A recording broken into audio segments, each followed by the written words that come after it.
À première vue, tout semblait parfaitement maîtrisé autour de Sarah Knafo. Une trajectoire brillante, presque irréprochable, dessinée avec la précision froide de ceux qui ne laissent rien au hasard. À 33 ans, elle incarnait déjà cette génération d'élites capable de naviguer entre pouvoir, stratégie et influence avec une aisance déconcertante. Mais derrière cette image polie, quelque chose résistait. Une zone d'ombre que ni les plateaux télévisés ni les discours calibrés ne parvenaient à effacer. Puis, presque sans prévenir, une fissure. Ce jour-là, ce n'était pas une déclaration politique, ni une prise de position calculée. C'était autre chose, plus intime, plus risqué. Une confession à demi-mot, glissée dans un moment que beaucoup ont d'abord pris pour anodin. Une apparition entourée de sa famille, un sourire différent, moins contrôlé, presque fragile. Comme si, pour la première fois, le masque avait légèrement glissé. Mais que révélait vraiment ce moment? Car derrière cette image de bonheur, il y avait un récit bien plus complexe. Une trajectoire faite d'ascensions fulgurantes, certes, mais aussi de silences lourds. Ceux qu'on ne partage pas. Ceux qu'on garde enfouis pour ne pas fissurer l'image publique. Dans les cercles où elle évolue, la vulnérabilité est souvent perçue comme une faiblesse. Et pourtant, c'est précisément cette faille qui, aujourd'hui, intrigue. Depuis ses débuts, Sarah Knafo a toujours donné l'impression d'avoir une longueur d'avance. Comme si chaque étape de sa carrière avait été pensée, anticipée, verrouillée. Mais cette maîtrise a un prix. Celui de l'isolement. Celui d'une pression constante, invisible pour le grand public, mais écrasante pour celui ou celle qui la porte. À mesure que sa notoriété grandissait, les attentes devenaient plus lourdes, plus exigeantes, plus intrusives. Il ne s'agissait plus seulement de réussir, mais de ne jamais dévier, de rester cohérente, forte, inébranlable. Une image presque impossible à soutenir sur la durée. Et c'est peut-être là que tout bascule. Car dans ce moment partagé avec sa famille, certains ont vu plus qu'une simple parenthèse heureuse. Ils y ont perçu un contraste, un décalage entre la figure publique et la femme derrière les projecteurs. Une femme qui, malgré les succès, a dû affronter des doutes, des renoncements, des choix difficiles, parfois invisibles, souvent incompris. On parle rarement du coût émotionnel de l'ambition. De ces nuits où les certitudes vacillent, de ces instants où la réussite ne suffit plus à combler un vide plus profond. Et pourtant, dans les regards captés ce jour-là, quelque chose transparaissait. Une fatigue peut-être, ou une lucidité nouvelle. La question de l'amour, elle aussi, semble hanter cette trajectoire. Non pas comme un conte de fées évident, mais comme une quête complexe, faite d'équilibres fragiles entre vie publique et vie privée. Peut-on réellement aimer librement quand chaque geste est scruté, quand chaque relation devient un sujet d'interprétation? Certains observateurs y voient une stratégie, humaniser une image souvent perçue comme distante. D'autres parlent d'un moment de vérité, impossible à feindre. Et c'est précisément cette ambiguïté qui alimente les débats. Car au fond, personne ne sait vraiment où se situe la frontière entre sincérité et mise en scène. Mais peut-être que la vérité n'est pas aussi simple. Peut-être que ces deux dimensions coexistent. Que derrière chaque geste public se cache une part authentique, mêlée à une nécessité de contrôle.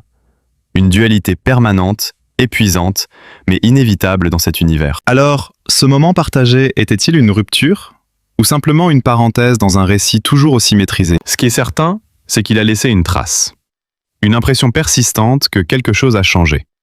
Pas forcément dans sa carrière, mais dans la manière dont elle se montre, dont elle accepte, ou non, de laisser entrevoir ce qui, autrefois, restait dissimulé. Et c'est là que l'histoire devient réellement captivante. Car plus une figure publique s'approche du sommet, plus le risque de chute, ou de révélation, devient grand. Non pas une chute spectaculaire, mais une exposition progressive de ce qui faisait, jusque-là, sa force silencieuse. Alors aujourd'hui, une question demeure. Ce moment de vérité marque-t-il le début d'une nouvelle ère pour Sarah Knafo? Ou n'était-ce qu'un instant fugace, destiné à être rapidement effacé par le retour au contrôle absolu? Et surtout, jusqu'où peut-on aller avant que l'image parfaite ne se fissure définitivement? Ce qui trouble dans les jours qui suivent, ce n'est pas seulement ce moment de douceur capté presque par hasard. C'est ce qui vient après. Le silence.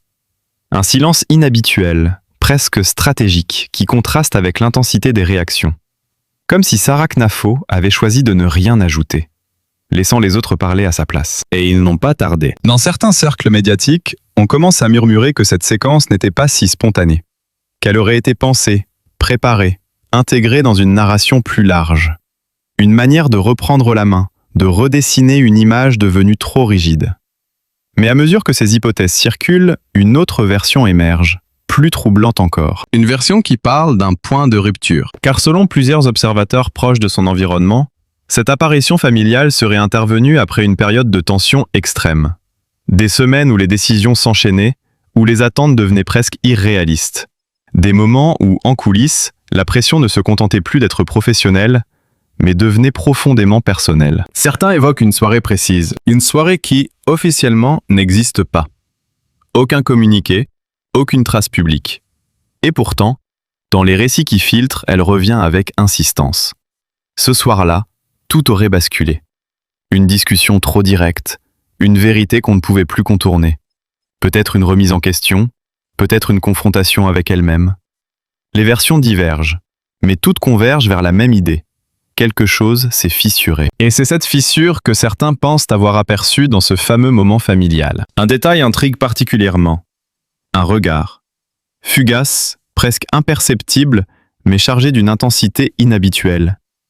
Pas celui d'une femme en représentation, pas celui d'une stratège, mais celui de quelqu'un qui, pendant une fraction de seconde, ne joue plus aucun rôle. C'est là que le récit prend une autre dimension. Car à partir de cet instant, chaque geste est scruté différemment. Chaque apparition devient suspecte. Est-ce encore le personnage public qui agit, ou une version plus authentique qui tente de reprendre le contrôle? Et surtout, est-ce vraiment possible de revenir en arrière une fois que cette frontière a été franchie? Dans l'ombre, les spéculations s'intensifient. On part d'un projet mis en pause, d'une décision importante repoussée sans explication claire, d'échanges plus tendus avec certains alliés. Rien de concret, rien de vérifiable. Mais suffisamment d'indices pour nourrir une sensation persistante. Quelque chose ne tourne plus tout à fait comme avant. Et puis, il y a cette question, plus intime encore, celle de l'amour. Car si sa trajectoire publique a toujours été scrutée, sa vie sentimentale, elle, reste entourée d'un flou presque total. Un flou qui, aujourd'hui, devient un terrain fertile pour toutes les interprétations. Certains parlent d'un équilibre difficile à maintenir. D'autres suggèrent que cette quête personnelle aurait influencé des choix bien plus larges qu'il n'y paraît. Et si, derrière cette image de maîtrise absolue, se cachait en réalité une lutte constante entre contrôle et besoin de vérité. Une lutte silencieuse, invisible, mais profondément humaine. Plus les jours passent, plus une hypothèse s'impose. Et si ce moment n'était pas une stratégie, mais une échappée? Un instant où, sous le poids accumulé, le personnage a simplement cédé la place à la personne. Mais alors, une autre question surgit. Que se passe-t-il après? Car dans cet univers, les moments de fragilité ne restent jamais sans conséquences. Ils deviennent des failles à exploiter, des angles d'attaque. Ou au contraire, des points d'ancrage pour une transformation plus profonde. Et c'est peut-être là que l'histoire atteint son point le plus incertain. Car si Sarah Knafo a réellement franchi une ligne, celle qui sépare l'image de la vérité, alors il ne s'agit plus simplement de communication.